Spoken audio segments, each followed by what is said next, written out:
భారత్ నేను Swathi New York city నుంచి తాజాగా ప్రపంచవ్యాప్తంగా నెలకొన్న విపత్కర పరిస్థితుల నేపథ్యంలో అగ్రరాజ్యానికి భారత్కు ఉన్న ఒక చిత్తమైన తేడాను నేను గమనించాను. ఇప్పుడు ఆ విషయం మీ అందరికీ చెప్పబోతున్నా. ఇండియా జనాభా 130 కోట్లు, అమెరికా జనాభా 35 కోట్లు. వైశాల్యంలో మన దేశం కంటే ఎంతో పెద్దది అమెరికా. బాగా ధనవంతులున్న దేశం.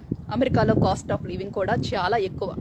ఎంత ఎక్కువ అంటే అమెరికాలో ఓ మనిషి నెల రోజులు బతకడానికి పెట్టే ఖర్చుతో ఇండియాలో 5 ఉండే 2 కుటుంబాలు బతుకుతాయి.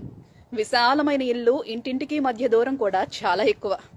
బ్రాండెడ్ బట్టలు, ఖరీదైన కారులు, ఆధునిక సాంకేతిక వ్యవసాయం, వరల్డ్ బెస్ట్ హాస్పిటల్స్, ఏ దేశానికి లేనంత రక్షణ వ్యవస్థ, ఎయిర్ అంబులెన్సులు, చీమ చిటుక్కుమంటే వాలిపోయే పోలీసులు, 16 ఏళ్లు దాటితే తల్లిదండ్రులతోనే సంబంధం లేకుండా బతికే ఫ్రీడమ్, పెళ్లికి ముందే డేటింగ్ పేరుతో చేసే సహజీవనం.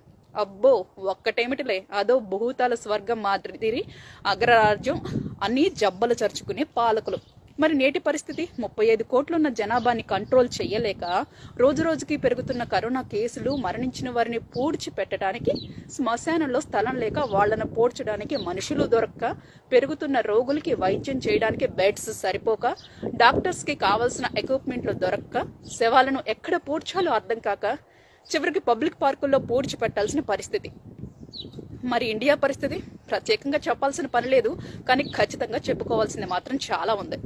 రాబోయే పరిస్థితిని ముందుగానే అంచనా వేయడం, విదేశాల నుంచి వచ్చే వాళ్లను రాకుండా ఆపేయడం, ఒకరి నుంచి ఒకరికి వ్యాపిస్తుంది కాబట్టి ఒకరి నుంచి ఇంకొకరికి కనెక్షన్ కట్ చేసేందుకు లాక్డౌన్ పెట్టడం, కాస్త కఠినంగా వ్యవహరించైనా బాధ్యత లేనోళ్లను కంట్రోల్లో పెట్టడం, వ్యాధి సోకిన వారితో పాటు కుటుంబ సభ్యులకి, చుట్టుపక్కల వాళ్ళకి పరీక్షలు చేసి అనుమానం ఉన్న ప్రతి ఒక్కరిని క్వారంటైన్లో ఉంచడం.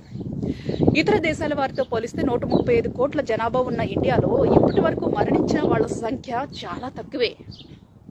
అమెరికా, లండన్, ఇటలీ, స్పెయిన్ లాంటి దేశాలతో పోలిస్తే మన దేశం ఎన్నో వేల రెట్లు నయం. అందుకే ఈరోజు ప్రపంచం మొత్తం ఆశ్చర్యంగా భారత వైపే చూస్తోంది.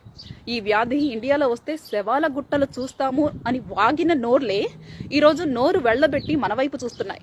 అంతేకాక ఈరోజు మన మందుల కోసం 30 దేశాలు క్యూలో వెయిట్ చేస్తున్నాయి. ఇది మనకు తెలియని మన దేశ గొప్పతనం. మేరా భారత్ మహాన్. Signing off Swathi.